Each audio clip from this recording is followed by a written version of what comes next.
everyone, welcome to Brie's Reading Recommendations. As you can see, new setup, new getup. I've recently moved. That's left me plenty of time to read, not a lot of time to go online. So that's the reason I haven't been posting all that much, but thank you for your patience. Now today, episode 2 of the series I'm trying out, I'm going to be covering 2 different series. The first is the Mercy Thomson novels by Patricia Briggs and the Iron Druid Chronicles by Kevin Hearn. These are both very good urban fantasy series, and I'm very excited to share them with you today.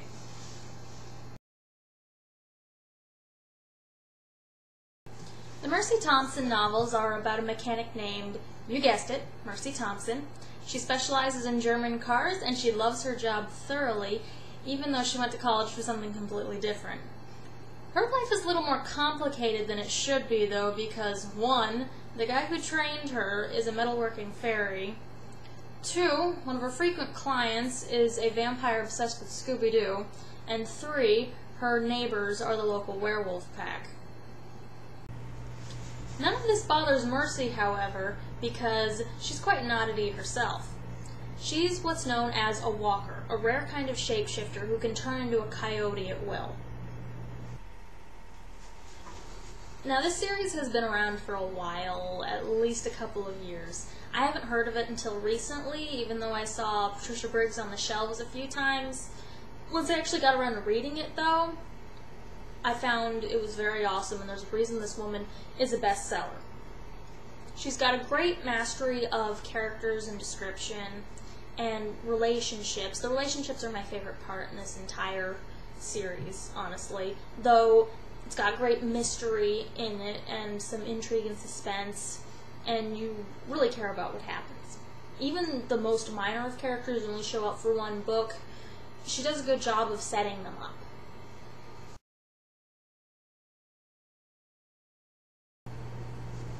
The Iron Druid Chronicles are about Atticus O'Sullivan, the last druid on Earth. He works as a champion for nature herself against gods, goddesses, and other creatures from various folklores around the world who would seek to harm her. Now, he doesn't get through this alone, despite his best efforts. He has a great team of friends, a werewolf pack of attorneys, along with one vampire who keep his legal issues ironclad, a sexy bartender that occasionally flirts with, who's more than what she seems, and, of course, his dedicated Irish wolfhound Oberon, who is the most adorable dog in the face of modern literature.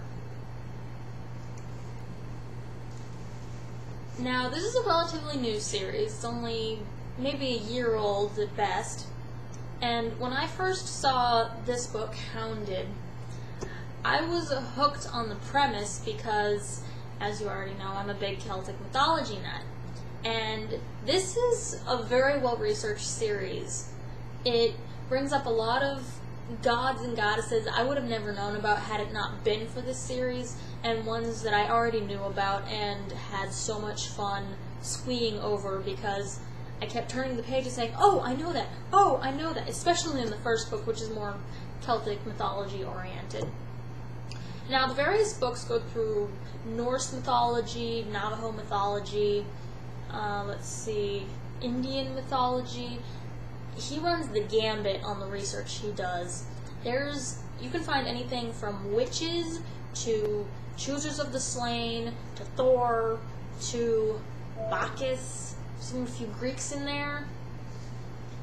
It's got such a variety of material that it will always keep you interested. And if the setting doesn't keep you interested, the characters certainly will.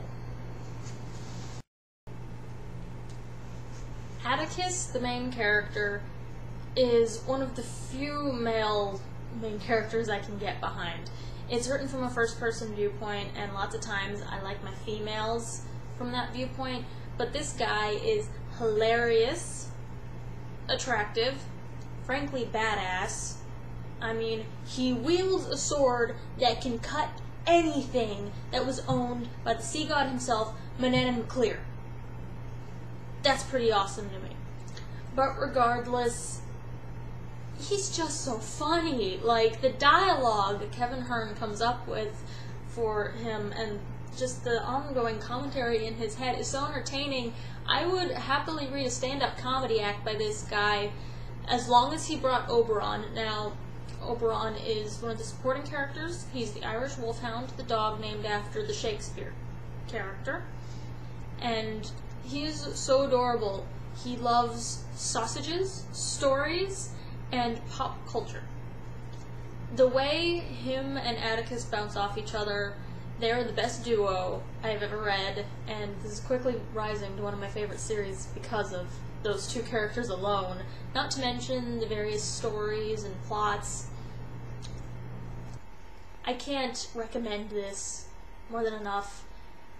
Right now it's 4 books in the series. The 5th one is coming out in November, and I'm really eager. The 4th one I've just finished reading, and the teaser chapter left me with such a horrible cliffhanger that I was reeling for a few minutes. So yeah, check this out. If not for the awesome cover jobs, if not for the hot guy, if not for the sexy women, if not for the mythology, for Oberon, the adorable puppy, who's a little over 100 pounds of adorable puppy, but still, check it out. So that wraps up this episode of Brie's Reader Recommendations. I hope you enjoyed the 2 series I highlighted today, and I hope I didn't go on for too long. But I have enjoyed these books, and they're ongoing, so they'll give you plenty of reading material throughout the next maybe year or so. I'm not sure how long Mercy's going to go on, but I know for a fact that the Iron Druid Chronicles has at least 2 more books. So here's hoping it gets more, because I could read these all my life. They're just so awesome, and with how these authors keep putting out great stories and characters and keep this fresh with each book, I honestly think they could keep it up forever if they wanted to. So, have a good weekend, have a good summer, and happy reading!